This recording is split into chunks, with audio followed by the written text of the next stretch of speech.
ኦርቶዶክስ ማለት ኢየሱስ ያለውን የሚቀበል ማለት ነው። መናፍቅ ማለትስ መናፍቃን የሚያነሷቸውን ጥያቄዎች ከየት ነው የመጡት ብላችሁ ከመረመራችሁ ከፈሪሳውያን ነው። ሁሉንም ጥያቄ ብታዩት አስተውላችሁ ከሄዳችሁ አላውቅም። ሁሉም ጥያቄ ልዩነታችን በኦርቶዶክስና በሌላው እምነት ልዩነት ምንድነው? እኛ ኢየሱስ ክርስቶስ ያለውን እንቀበላለን፣ እነሱ ጸሐፍትና ፈሪሳውያን ያሉትን ይቀበላሉ። በቃ ይሄ ነው ልዩነቱ። ማርያም ስንት ልጅ ወልዳለች? ስንት ልጅ ወልዳለች? ስንት ልጅ ወልዳለች? አንድ። ምክንያቱም መጽሐፍ ቅዱስ የነገረን ይሄንን ነው አይደል?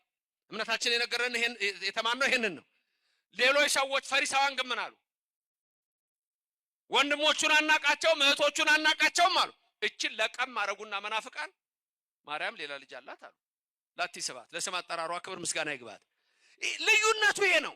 ለምሳሌ በእኔና በእናንተ ዘንድ ኢየሱስ ምንድነው? አማላጅ ወይስ አምላክ? ሰው ወይስ አምላክ? ፍጡር ወይስ ፈጣሪ? ለስም አጠራሩ ክብር ምስጋና ይግባው። ይሄንን የምናየው እኛ በወንጌሉ ላይ ስላለ ነው። ለምሳሌ ዮሐንስ ወንጌላዊ ምን አለ? በመጀመሪያ ቃል ነበር፣ ቃል በእግዚአብሔር ዘንድ ነበር፣ ቃል እግዚአብሔር ነው፣ ቃልም ሥጋ ሆነ። ማ ሥጋ ሆነ? ቃል ማን ነው? እግዚአብሔር። ለስም አጠራሩ ክብር ምስጋና ይግባው። ዘቦቱ ሁሉ ሆነ፣ ሁሉ የሆነው በማን ነው አለ? በሱ ነው አለ። ዮሐንስ ወንጌል ምዕራፍ 10 ቁጥር 31 ላይ ቁጥር 30 ላይ ይሁት ምን ይላል? እኔና አብ አንድ ነን አለ። ከዛ በኋላ ዮሐንስ ወንጌል ምዕራፍ 8 ቁጥር 55 ይሁ እኔ ከአብርሃም በፊት ነበርኩ አለ። ዮሐንስ ወንጌል ምዕራፍ 1 ቁጥር 33 አካባቢ ተመልከቱ። ዮሐንስ መጥምቁ ራሱ ምን አለ? እኔ የጫማውን ማሰሪያ ልፈታ አይገባኝም፣ እሱ ከኔ በፊት ነበር አለ። ኢየሱስ ከሱ በፊት የነበረ ነው። ዕብራውያን ምዕራፍ 13 ቁጥር 6 ቁጥር 7 ተመልከቱ። በእንግዳ ትምህርት አትወሰዱ አለና እንዲህ ይላል፣ ኢየሱስ ክርስቶስ ትናንትናም ዛሬም ለዘላለምም ያው ነው አለን ሐዋርያው። ክብርና ምስጋና ለስሙ ይድረሰው። ተናገሩ ከኔ ቀጥላችሁ። ኢየሱስ ክርስቶስ ትናንትና ዛሬም ለዘላለምም አይለወጥም፣ ያው ነው። እኛ ይሄን ተማርን፣ ከመጽሐፍ ቅዱስ ተማርን፣ ከነቢያት ተማርን፣ ከሐዋርያት ተማርን። ከዛ የኦርቶዶክስ ይሄ ሲሆን የሌሎቹን ደግሞ ልንገራችሁ። አንተ ክርስቶስ ነህ እንዴ? በኋላ እንደውም ሲሰቅሉት ለምን እንደሰቀሉት አንተ ሰው ስትሆን ተመልከቱ። ይሄ የፈሪሳውያን ንግግር ነው። አንተ ሰው ስትሆን ራስን አምላክ በማድረግህ እንገላሃለን አሉት። ድንጋይ ይዘው መጡ። ይሄ ትምህርት በሌላው እምነት ይሄ ነው የሚንጸባረቀው። አማላጅ ነው፣ ነብይ ነው፣ ሰው ነው የሚሉ ሰዎች ሁሉ ከማን የሰሙት? ከፈሪሳውያን ነው። እኔና እናንተ ልዩነታችን ምን ነው መሰለ? 1 ከእግዚአብሔር፣ 2 ከነቢያት፣ 3 ከሐዋርያት፣ 4 ከጠበብት፣ 5 ከጸሐፍት፣ 6 ከመተርጉማን፣ 7 ከሊቃውንት ሰምተን በእምነታችን ጸንተን ኦርቶዶክስ ተዋሕዶ ብለን የምንኖር ርዕቲት ሃይማኖት የተባለችው ለዚህ ነው። ክብርና ምስጋና ለስሙ ይድረሰው። እግዚአብሔር የተመሰገነ ይሁን። ማንን ነበር ወደ እናንተ ልካለሁ ያለው? አንደኛ፣ ሁለተኛ፣ ሶስተኛ ጠበብት፣ 4 ጸሐፍትን። ከዛስ እናንተ እነዚህን ትቀበላላችሁ አትቀበሉ? ወደ እናንተ ልካለሁ አላችሁ ኢየሱስ። ትቀበላላችሁ አትቀበሉ? ሌሎች አይቀበሉ። የማይቀበሉ ምን ተባሉ? የእባብ ልጆች። የማይቀበሉ ምን ተባሉ? የእፉኝት ልጆች። የእፉኝትን ቅድም አልናገርም ብዬ ነበር፣ እንደው ደስ ስለማይል ነው ታሪኳ። ግን ልንገራችሁ። እፉኝት ማለት እቺ እፉኝት ለየት ያለች ናት። ሰዶማዊ ናት። ለዛ ነው የሚጠቅሳት ሰዶማዊ ትባላለች። እፉኝቷ ሰዶማዊ ናት። ሰዶማዊ የሆነችበትን ምክንያት ግንኙነቷ በአፍ ነው። በጣም ክፉ ነች። በአንድ ቀን ብቻ ግንኙነት ትጸንሳለች። በአንድ ቀን ግንኙነት እቺ የእፉኝት ዘር ባሏ ይሞታል። ዘሩ ተቆርጦ ይሞታል። የመጀመሪያ ግንኙነት ቀን ትጸንሳለች። በአንድ ቀን ግንኙነት ባሏ ይሞታል። በአንድ ቀን ግንኙነት ትጸንሳለች። ስትወልድ አመት አይደለም የምትወልደው። በውስጥ የተጸነሱት ልጆቿ እነዛ ቀጣይ እፉኝቶች ሆዷን ቀደው በልተው ይወለዳሉ። እሷ ደግሞ በዛኑ ቀን ትሞታለች። እናንተ የእፉኝት ልጆች፣ የነቢያት ገዳዮች፣ የሰማዕታት ገዳዮች እነ ሄሮድስ እነ ዱድያኖስ ሄሮድስ 144,000 ሕፃናት የገደለ እንተርፋለን ብለው ወደ እናታቸው ወደ ራሔል መቃብር ቢገቡ ገብተው እየጠመዘዙ ገደሏቸው። ድምፅ በራማ ተሰማ። ራሔል ስለ ልጆቿ አለቀሰች። መጽናናትን አላገኘችም አለ አንድ ራሔል። ያኔ ግብፅ የነበረችው ራሔል የፈርዖን ወታደሮች በቆዳ ጅራፍ እየገረፉ መንታ ልጆች ጸንሳ ባሏ ስምዖን ሞቶ በባልሽ ፈንታ ጭጋር ገጭ ብለዋት ጡብ ስታቦካ 9 ወር መልቷት ምጥ መጥቶባት እባክህ እያለች ስትለምነው ወጥቼ ልገላገል ብትለው የባሪያ ደም ጡቡን ያጠብቀዋል ብሎ 2 ልጆቿ ወጥተው ወዲያውኑ በጭቃ ውስጥ ሞቱ። ራሔል አለቀሰች። ራሔል አነባች። እንባዋን ወደ ሰማይ ረጨች። ያሎኑ በዚህ ሰማይ አምላከ እስራኤል አዶናይ አለች። በእውኑ በዚህ ሰማይ እግዚአብሔር አለ? የልጆችን ደም የሚያይ አለ። ግዴላችሁ መከራ ሲበዛ የሌለ እንዳይመስላችሁ አለ። ደመና ሲሆን በቀን ፀሐይ የሌለች እንዳይመስላችሁ፣ ደመናው ስለጋረዳችሁ እንዳይመስላችሁ አለ እግዚአብሔር።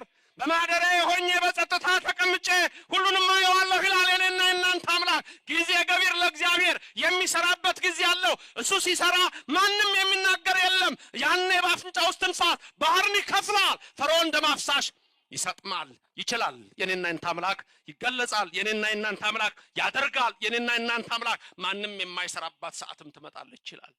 ስሙ መስጉን ይሁን። ራሔልም ጋር ሲገቡ መቃብሯ ራሔል አለቀሰች የሚለው አንድም ቤተክርስቲያን አለቀሰች ነው። ቤተክርስቲያን ነች ራሔል። ልጆቿ በመንፍቅና ተበሉ፣ በጣዖት ተበሉ፣ በዲያብሎስ ተበሉ። ራሔል ቤተክርስቲያን ታለቅሳለች አለ። ባቢሎን በላቻቸው፣ ሴቲቱ አጠቻቸው፣ አሰከራቻቸው። የዓለም ነገስታት ሁሉ ከጽዋው እየጠጡ ሰከሩ ይላል ዮሐንስ በራእዩ 17። ግልሙትናዋን ተከተሉ ይላል። ሐምራዊ ቀሚስ በለበሰችው የወርቅ ጽዋውን እየተጋቱ ሰከሩ ይላል። ሌላ ግን ጽዋ ይመጣል፣ ከባድ ጽዋ። መዝሙር 74 ላይ አሳላፊውን ይጠራዋል አለው። አሳላፊው ሊቀ መላእክት ቅዱስ ሚካኤል ነው። አተላው ሳይቀር ጋታቸው ይለዋል። ፍጻሜው ከባድ ነው። ይሰውረን እግዚአብሔር፣ እግዚአብሔር ይሰውረን። ነዱዲያኖስ ቅዱስ ጊዮርጊስን 3 ጊዜ እኮ ነው የገደሉት። 3 ጊዜ ነው የገደሉት። በተለይ አንድ ቀን እየተነሳ ኢየሱስ ክርስቶስ ይመጣና ግንባሩን ስሞት ጊዮርጊስ የኔ ልጅ ሲለው እንደገና ሕያው ይሆናል። አልዓዛርን ከመቃብር ያወጣ ጊዮርጊስ ተነስ ሲለው እንደገና ይነሳል። ጊዮርጊስ ማለት የሃይማኖት ገበሬ ማለት ነው። የሰማዕቱ በረከት በእኔና በእናንተ ላይ ይደር። አንድ ቀን በደብረ ይድራስ ተራራ፣ የተራራው ስም ይድራስ ይባላል፣ ፈጩት። ቅዱስ ጊዮርጊስን ፈጩት። ይሄ ሁሉ የሚነገረን ለምን መሰላችሁ? እኔና እናንተ እንድናውቅ ነው። የፈሪሳዊ የፉኝት ልጆች ግን አሁን ይሄን ሲሰሙ ይደነግጣሉ። ከየት አመጣው መምህር ዘበነ? ጊዮርጊስ የሚባል የለም ሊል ይችላል። ጊዮርጊስ ገብተህ ዲክሽነሪ ላይም ገባና ጆርጅ በል። ሴንት ጆርጅ በጣም የታወቀ ቅዱስ ሰማዕት ነው። አንድ ጊዜ ሰምቻቸዋለሁ። አንዳንድ ጠምጥሞ የሚናገሩ ልባቸውም ተጠምጥሞ ምንም የማይገባው ሲናገሩ ሰምቻለሁ። ጊዮርጊስ የሚባል የትም አንድ ወታደር ነበረ። ታዳ ነበረ ወታደር። ምን ችግር አለ ወታደር ቢሆን? ወታደር ነበረ። እሱ እኮ አይደለም ችግሩ። እየተለወጡ እየመጡ አጠቃላይ ዘመነ ሰማዕታት ላይ ወታደሮች አሉ። ምን አንገታቸው ነው የሰጡት? ፍጭት ታረጉት። አንድ ቀን ጊዮርጊስና ይድራስ ተራራ ላይ ዘሩት። ይሄ ሁሉ የምትሰሙት ነው አይደል? እዚህ ይነገራችኋል። ገድሉን ትሰማላችሁ። 70 ነገስታት ናቸው። ዱድያኖስ ንጉሠ ነገስት ነው። በቃ ሁለተኛ ይሄ መተተኛ ደግሞ መተተኛ ይሉታል ቅዱስ ጊዮርጊስ ስለሚነሳ። አንዳንድ ሰዎች ይገርሙኛል። የኦርቶዶክስ ቤተክርስቲያንን ካህናት፣ መዘምራን፣ ደባትራን ወይም ደግሞ እንደዚህ መተተኞች ሲሉ ሲናገሩ ይሄ የፉኝት ወሬ ነው። የእባቡም መንታ ምላስ ንግግር ነው። እግዚአብሔር ከዚህ ይሰውራችሁ። ጊዮርጊስ ተነሳ አለው። ይህንና የእናንተ አምላክ የድንግል ልጅ ኢየሱስ ክርስቶስ የአብ ልጅ ወልድ እሱ ያ የተዘራው ሁሉ የሚገርማችሁ ሲዘሩት ዛፉ ላይ ቅጠሉ ላይ ሁሉ እኔ እኮ ሰይጣን እኮ በቃ በትንሽ ነገር ስለሚበሳጭ እንዴት እንደሚነዱ ታውታላችሁ። ቅጠሉ ላይ ሁሉ ጊዮርጊስ፣ ግንዱ ላይ ጊዮርጊስ፣ ሳሩ ላይ ጊዮርጊስ ይላል። ከዛ ተነሳ አለው። ከኋላቸው እናንተ ነገስታት ከጣዖታችሁ ጋር አብራችሁ ትጠፋላችሁ፣ ከአጵሎን ጋር ትጠፋላችሁ፣ እኔ ግን ኢየሱስ ክርስቶስ አስነሳኝ አላቸው።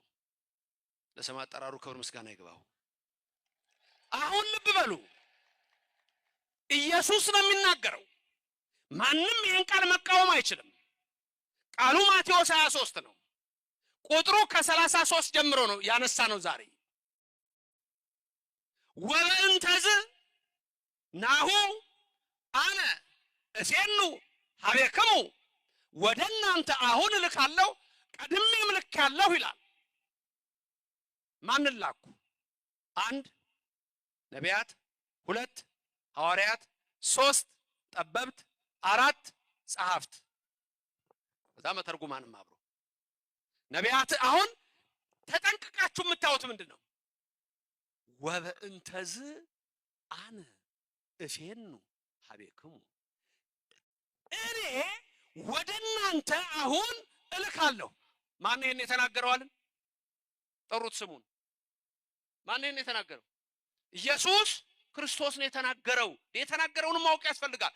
ኢየሱስ ክርስቶስ ነው። ምን አለ ኢየሱስ ክርስቶስ? ወደ እናንተ እልካለሁ። ማን ነው የሚልከው? ንገሩኛ። ማን ነው የሚልከው? ኢየሱስ። ማን ላከ? 1 2 3 4 እነዚህ ማለት ምን ማን ናቸው? ነቢያት። ቀድሞ ትንቢት የተናገሩ ሁሉ ነቢያት። 2 አይነት ነቢያት አሉ። 15 ነቢያትና 16 ነቢያት አሉ።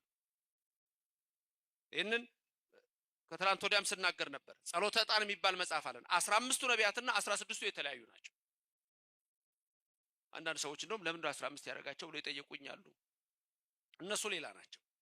ከነዚህ ከጸሐፍቱ ከ16ቱ ነቢያት በሁለት የሚከፈሉት አበይት ነቢያትና ደቂቃን ወይም ደቂቅ ነቢያት የሚባሉ አሉ። ልዩነት የላቸውም። አበይት የሚባሉ ሰፋ አድርገው ስለጻፉ ናቸው። ኢሳይያስ፣ ኤርምያስ፣ ሕዝቅኤልና ዳንኤል ናቸው። ሌሎች 12 ሐዋርያት አሉ። እነዚህ 16ቱ ናቸው፣ መጽሐፍ የጻፉ ናቸው። እነዛ ግን መጽሐፍም ጽፈዋል፣ ያልጻፉም ይኖራሉ። 15ቱ ሊቀ ነቢያት ተብሎ የሚጠራው የሁሉም ማን ነው? ሙሴ ነው። ድምሩ ግን ከ16ቱ አይደለም፣ ድምሩ ከ15ቱ ነው።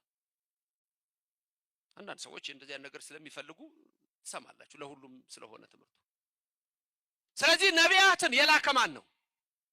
እግዚአብሔር። ሐዋርያትን እልካለሁ አለ። ሐዋርያትን መርጦ የላከ ማን ነው?